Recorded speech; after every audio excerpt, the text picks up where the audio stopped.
Hey, what's up? It's your boy Rawk. Something feels different. Something feels wrong.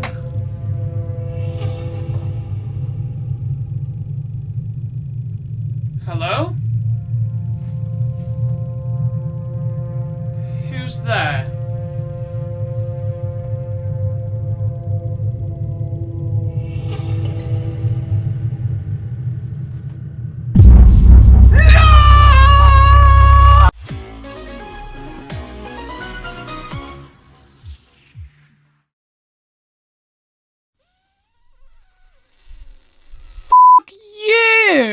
Kirby's Epic Yarn, released on the Nintendo Wii on October 14th, 2010. 3 days after my birthday. That was a nice present from Nintendo. Trauma. This game was initially developed as not a Kirby game, because Nintendo quite rightly looked at this world full of fluff and said Kirby does not belong here. That was until Goodfeel, the developers behind this game, pissed, whined, bitched, and moaned to Nintendo until they eventually said, Jesus Christ, just take the fucking puffball, alright? Now, Goodfeel had previously developed Wario Land the Shake Dimension and Luxley's lineup for the Wii and DSi respectively. They were obviously capable of making some great games, so I get why Nintendo would trust them with a new Kirby game. I just don't get why they made this. I played this game as a kid and absolutely hated it. It was my least favorite game of all time because Sticker Star and Misery hadn't released yet. Now, why did I hate this game so much?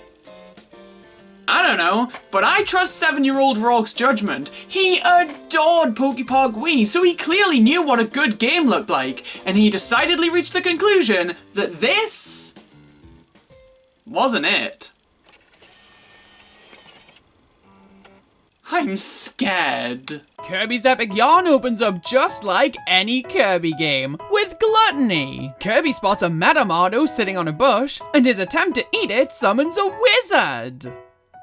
Kirby couldn't give a f*** and eats it anyway. This causes Kirby to be sucked into a sock that houses a world where he and everything else is made of yarn, and it's heavily implied that Kirby and Pants exist in the same universe. And you wonder why I don't like this game? Kirby sees someone in the distance being harassed by some string, and in an attempt to stop him, Kirby turns into a car. Thanks? This is Prince Fluff, who is notable for his eyebrows and being the initial protagonist of this game. Back in the good old days before this game, you know, released, Prince Fluff was gonna be the star rather than Kirby. Well, it's a good job they changed their minds. We jump into gameplay pretty much immediately, and when I say jump, I mean jump, because Kirby only has one now. Who are you? Kirby can no longer jump multiple times in the air. You know, one of the defining characteristics of Kirby's gameplay. Not here. And why should it be? We have Prince Fluff, you ungrateful bitch. I mean, it's fine. Kirby doesn't need to have multiple jumps. He can work perfectly fine without them, right? Yeah, but I want them. But at least Kirby can still inhale. It would not be a Kirby game if he couldn't inhale. Oh, that's right. It's not a Kirby game!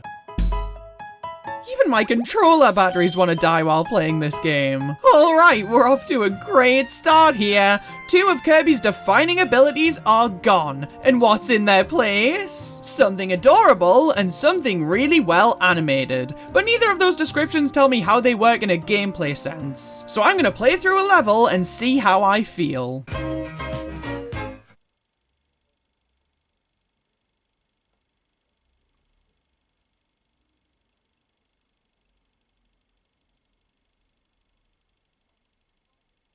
The gameplay of Kirby's Epic Yarn is redacted due to spoilers. The controls for the most part feel about as good as they do in Kirby's Adventure Wii, with the one exception being running. You do this with a double tap of the D-pad, but for me, it never ended up working right away, and I'd end up having to try 2, 3, sometimes even 4 times to eventually be able to turn into a damn car and carry on with my day. In place of Kirby's inhale ability, we have a whip. because when you can no longer suck and swallow, you might as well give BDSM a try. The whip allows Kirby to attack enemies and parts of the environment by unraveling them, and holding the 1 button allows you to turn them into a ball that can be used as a projectile Yoshi's Island style. You can also interact with certain things in the environment, such as these little buttons you can swing on, and these background elements that you can remove to find hidden goodies. And in place of being able to hover, we're able to glide, because synonyms are a myth. So, how do I feel about the gameplay here? I don't know. Think I like it? Feel as good as I mean, the whip mechanic is incredibly satisfying and constantly transforming into floating mechanic doesn't really feel like it benefits you at all. The game is designed with the game is so damn slow. So it doesn't really feel like a hindrance. When you're able to get the run to work properly, pretty relaxing. It isn't really fun. I like it. Oh god, it's my worst enemy! Character development! Listen, in the grand scheme of 2D platformers, this game is honestly nothing special in the gameplay department. It's pretty slow, and there isn't really much in the form of stakes. If you fall in a pit or something, you just lose some gems, and the levels are absolutely littered with them, so that's not really an issue. It's rare that the enemies are able to hit you, purely because it's rare that they make a good honest attempt, and it can be pretty easy to just breeze through these levels without a second thought. That description could also be used for most Mario games. This game, it really isn't bad, and honestly, I'd actually say it's quite good. By almost forcing you to take your time through these levels, the game really makes you appreciate its design, which is really damn solid. The complete and utter lack of difficulty aids in this too, allowing you to really focus on the visual and level design as opposed to overcoming difficult situations. And that makes this a nice chilled game to just sit back and relax with. And I know the whole real world materials thing has been done to death at this point, with Yoshi's Woolly and Crafted Worlds, Paper Mario Color Splash and the Origami King, and hell, even Kirby himself with the Rainbow Paintbrush. But that doesn't take away from the fact that this game is adorable!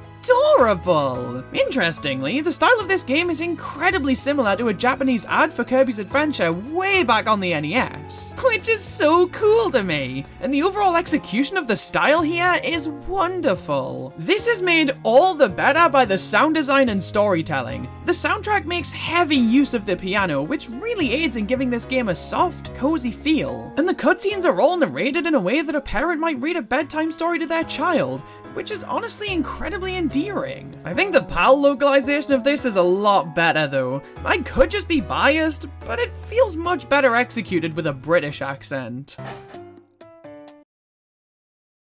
So in a game so focused on being relaxing and adorable, what is there in terms of goals and motivation? I can't even answer that question about my life, let alone Kirby's. The main goal of this game is to return Patchland back to its former glory, after Yin Yarn, the tomato sock wizard, rips the fabric of this world, causing it to take the form of 7 separate chunks. Every world ends with a boss fight, much like every other platformer known to man, and upon beating each one, we're able to stitch parts of the world back together, which is a pretty cute way to contextualize getting from one world to the next. The boss battles are fine. They fall right in line with the rest of the game when it comes to not being difficult in the slightest, but they're enjoyable enough. We're also treated to some cutscenes between each world that give us some insight into how Yin Yarn decides to fuck with people. He's not a villain, he's a prank show host. If I wasn't motivated to kill him before, I am now. Eventually, Yin Yarn ends up turning Dreamland into an arts and crafts project, and Kirby grades it F for fuck you! With Dreamland returned to normal, Kirby can finally continue with his life of not knowing what pants are, and Prince Fluff can continue to live in a world that I wouldn't even spit on because I'm so disgusted by it. But if you think Kirby and pants coexisting is gross, wait until you find out about Kirby and moles. You've gone too fucking far now! This game features a lot of transformations, essentially this game's replacement for Kirby abilities, but they come with the fun bonus of being much like human life, severely limited by time. These aren't like Kirby abilities in the sense that you can use them whenever you see fit. No. They all have their own dedicated segments or levels, meaning that they're all incredibly situational, but they're all a good amount of fun. I'm I'm sorry, I must have misunderstood something, because I was not aware that Kirby and trains could exist in the same universe. And it's boring as shit! Say what you will about the train, It's a safe space. but all of these abilities offer a lot of gameplay variety, and are honestly a lot of fun. Some of them are really fast and frantic, some allow greater exploration, some allow you to go on a mass killing spree, and some make me realize my knife could be a lot sharper. I really appreciate these additions, especially in the absence of proper copy abilities. They help ensure that the base gameplay doesn't end up getting stale, which is potentially something that could happen in a Kirby game without copy abilities. But by shaking up the gameplay at pretty well-timed intervals, it means that no gameplay method the game presents ever outstays its welcome. Fuck off! I can't believe I was wrong. I've spent so much of my life hating this game, and all for what? For me to eventually end up liking it? Is that a disease? What else have I been wrong about all this time? Was Chibi Robo Ziplash actually a good Chibi Robo game? Is Pogi Park Wii actually bad? Is dental neglect actually a bad thing? I don't know! But you'd need a damn miracle for me to evolve enough to not hate this piece of shit.